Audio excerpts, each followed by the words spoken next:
ചില ടെസ്റ്റ് എന്ന് പറഞ്ഞാൽ ഇന്നത്തെ സുവിശേഷം നമ്മൾ വായിച്ചതായിട്ടത് മർത്തയുടെ മറിയത്തിന്റെ കഥയാണ്. മർത്ത മറിയത്തെ കുറിച്ച് ഈശോയുടെ അടുക്കൽ പരാതി പറയുമ്പോൾ ഈശോ മർത്തയോട് പറയുകയാണ്, മറിയം നല്ല ഭാഗം തിരഞ്ഞെടുത്തിരിക്കുന്നു. നീ പല കാര്യങ്ങളെ കുറിച്ചും ഉത്കണ്ഠാകുലയും വ്യഗ്രചിത്തയുമാണ്. സ്നേഹമുള്ളവർ, ഇന്നത്തെ സുവിശേഷം നമ്മൾ ആകെ ചിന്തിക്കുന്ന ഒരു വചനത്തിൽ മാത്രമാണ്. നീ പല കാര്യങ്ങളെ കുറിച്ചും ഉത്കണ്ഠാകുലയും വ്യഗ്രചിത്തയുമാണ് എന്നുള്ളൊരു വചനമാണ്. ഈശോ നമ്മളെ കുറിച്ച് അങ്ങനെ പറയാനായിട്ടുള്ള ഒരു സാധ്യതയുണ്ട്. നമ്മളും ഇങ്ങനെ ദൈവത്തിന്റെ സന്നിധിയിൽ ഇങ്ങനെ ജീവിച്ചു പോകുമ്പോൾ പല കാര്യങ്ങളെ കുറിച്ച് ഉത്കണ്ഠാകുലരും അതുപോലെ തന്നെ വ്യഗ്രചിത്തരുമായിരിക്കാനായിട്ടുള്ള ഒരു സാധ്യതയുണ്ട്. നമ്മളൊന്ന് ആലോചിച്ച് നോക്കി. ഇപ്പൊ തന്നെ നമ്മുടെ മനസ്സിലൂടെ കടന്നു പോകുന്ന ചിന്തകൾ എന്തൊക്കെയാണ് നമ്മളൊന്ന് ആലോചിച്ച് നോക്കി. എന്തിനെ കുറിച്ചൊക്കെയാണ് നമ്മൾ ടെൻഷൻ അടിച്ചിരിക്കുന്നത്? ചിലപ്പോഴൊക്കെ ഈ ഒട്ടും ഒരു ആവശ്യവുമില്ലാത്ത കാര്യങ്ങളെ കുറിച്ച് പോലും ടെൻഷൻ അടിച്ചിരിക്കുന്ന ഒരുപാട് പേരെ കണ്ടിട്ടുണ്ട്. പ്രത്യേകിച്ച് വരാനിരിക്കുന്ന കാലങ്ങളെ കുറിച്ച് ഇങ്ങനെ ഇപ്പോഴേ ടെൻഷൻ അടിച്ചിരിക്കുന്ന കുറെ ആളുകൾ കണ്ടിട്ടുണ്ട്.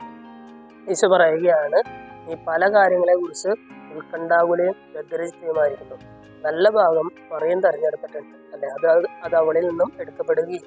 സ്നേഹമുള്ളവർ, ഇന്നത്തെ സുശീലഭാഗമായി ചെയ്യുമ്പോൾ നമ്മുടെ ജീവിതത്തിൽ നമ്മളെ ടെൻഷൻ അടിക്കുന്ന കുറേ കാര്യങ്ങൾ, നമ്മൾ ഉത്കണ്ഠാകുലരായിരിക്കുന്ന ചില മേഖലകൾ, ഇതിനെയൊക്കെ ദൈവത്തിന് സമർപ്പിച്ച് മറിയത്തെ പോലെ ശാന്തമായിട്ട് ജീവിക്കാനുള്ള ഒരു കൃപയ്ക്കായിട്ട് നമുക്ക് പ്രാർത്ഥിക്കാം. ദൈവം നമ്മളെല്ലാവരെയും സമൃദ്ധമായി